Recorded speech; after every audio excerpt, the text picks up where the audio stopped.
Now back to the Wisconsin Vegetable Gardener Radio Show, which is presented to you by Power Planter Earth Augers, the official digging tool. To find the right size for your digging project, visit powerplanter.com. Now here are your hosts, Joey and Holly Baird.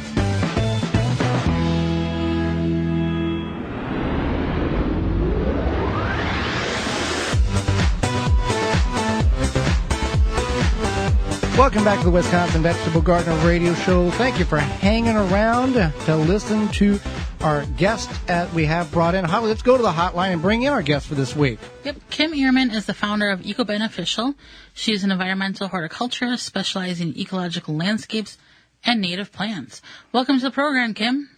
Oh, thanks so much. Appreciate it. Well, thank you for taking time out of your very busy schedule to not only enlighten Holly and myself, but we love bringing people on to enlighten all of us across the country and all of our stations. So could you tell us, Kim, what is an ecological landscape? Sure. Well, our conventional landscapes tend to focus on aesthetics and often perfection.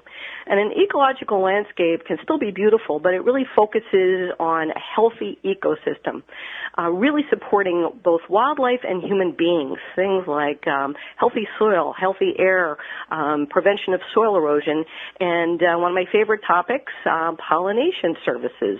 Well, that's pretty interesting, and it's kind of, make it work for the person, but also make it work for nature as well, because a lot of times we do landscapes and it's all about the homeowner, all about what we want, and it kind of actually messes up the nature procedure. Sure, and we kind of forget oftentimes that we depend on the nature around us. The UN defined the services that nature provides us with as ecosystem services, like a lot of those things I just mentioned: clean air, clean water, pollination services, prevention of soil erosion, healthy soil, all those things. So we really owe it to ourselves and to the nature around us to support our ecosystems. Absolutely, especially give to nature. And also with that, look what nature's doing and try to adapt to them rather than making them adapt to us, which we all seem to want to do more often than the other. Mm-hmm. Mm-hmm. Sure. So there are many steps that are both pleasing to us as gardeners, and of course, for many in your audience, home gardeners, things that are beautiful and helpful. But there are a lot of these services that we can support without really doing too much. So, for example, if you're growing vegetables at home, you probably are anxious to have better quality of vegetables and or fruit and increased yields, right? Yeah. So how do we do that? Well, very simply, we can start thinking about putting in more flowering plants that support the animal pollinators that will help us with that job. And about a third of the food that we eat is animal pollinated, not just by bees, but there are many other pollinators too that are pollinators of specific species of fruits and vegetables. Folks will know the bumblebee probably is one of our great pollinators of things like blueberries.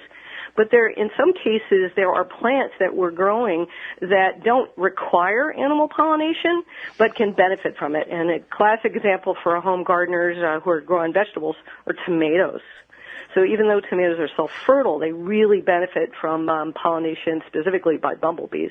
Well, you bring up a very to some people, maybe a very shocking statistic there, that 1/3 of everything that we eat, if it wasn't for bees, we would be losing out on some of very things that we enjoy every day or look forward to. So that's one of the reasons why we want to continue to increase the pollination population rather than just whatever. Nature will take care of itself. Mm-hmm. Well, nature will take care of itself if we don't mess it up. And the number is even bigger when we start to think about all the produce that doesn't require animal pollination but benefits from it. So that's even a bigger number.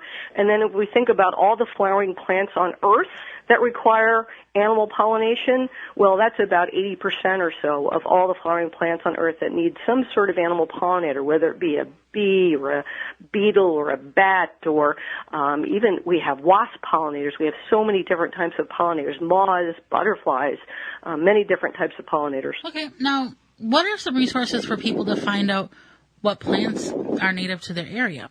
Sure, and so that's a really important factor in gardening ecologically, is really using native plants that have evolved in your region that support the regional wildlife.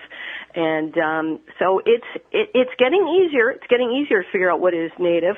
On my website, which is ecobeneficial.com, that's my company, EcoBeneficial. So I have some regional plant lists that are supportive to pollinators that listeners can reference. But I also encourage listeners to go to their Native Plant Society website and join up a regional or statewide Native Plant Society and get information there as well.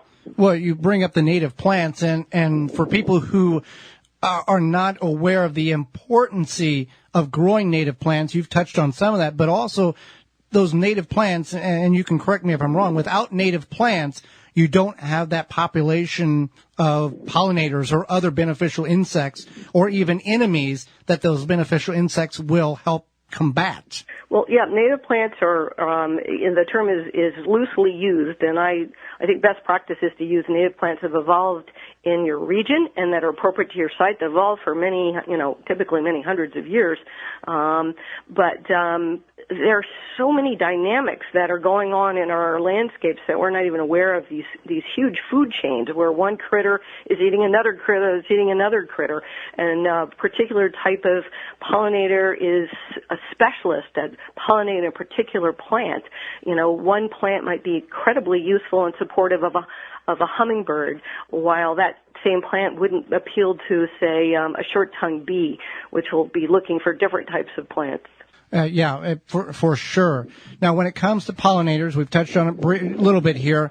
What are some ways, besides, flowers, what are some ways in which we can bring them in? Is there homes or things that we can construct to allow them to live in our property, or what's some good things to do about that? So you're touching on a really important point. It's critical to have floral resources, i.e. flowering plants, whether they be trees or shrubs or perennials, a combination of all of the above that are useful to pollinators. And not all pollinators go at every plant. You can learn more about that on my website and my new book, The Pollinator Victory Garden. So going to kind of get to know what pollinators you have and what plants they want. So having that floral buffet, as it were, throughout the growing season is important. But pollinators also have to live somewhere. So it's critical that we provide them with habitat. We provide them with a place to live. So in the case of bees, for example, we have about 4,000 species or so of native bees in North America, and the vast majority of them are ground dwellers. They nest in the ground. So a simple thing like keeping a patch of bare soil in a sunny area as a habitat for some of these ground nesting native bees is really important. And then for the cavity nesters, leaving some pithy stems of plants that have died back, that's a very useful way to attract them, and allowing them to go into beetle burrows or cracks in our stone walls. There are many places those bees can utilize, leaving some dead logs in our landscape that beetles tunnel into, and then bees use those tunnels as nesting sites. So the habitat is very important too. And then, of course, if we start decreasing our lawn and encourage more native flowering plants, that's very helpful. But important to make sure that we're eliminating pesticides. Pesticides and pollinators do not mix well. So that is something that the Americans aren't used to thinking about. I think in Europe, a little bit more advanced than we are with regard to that. So we're thinking about using, and you alluded to it, beneficial insects, natural enemies, attracting those insects that help keep our pest populations down. And we can do that with some small flowered native plants, like most people know what a yarrow is. That's a wonderful native plant to attract some of those beneficial insects that are natural enemies. And, really thinking about this constant flow of resources for nectar and pollen throughout the entire growing season and not having a gap period. Really super important in the beginning of the season and also super important in the fall, but all throughout the growing season to have that constant floral buffet of diverse species of plants for diverse types of pollinators. Yeah, and we always say don't spray the dandelions. That's one of the first feeds that these bees have, and you spray them and they take it back to the hive, and that's just detrimental to the whole system. Right.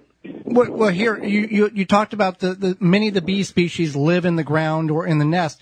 What advice would you give to a homeowner if they see these bees nesting or developing or next to where the kids play or how they enter and exit the home? What's some advice you would give somebody in that situation? So ground nesting bees typically want an area of bare soil or pretty lightly vegetated soil in full sun. So if you see them nesting already, and it's an area that you can tolerate them existing, encourage it.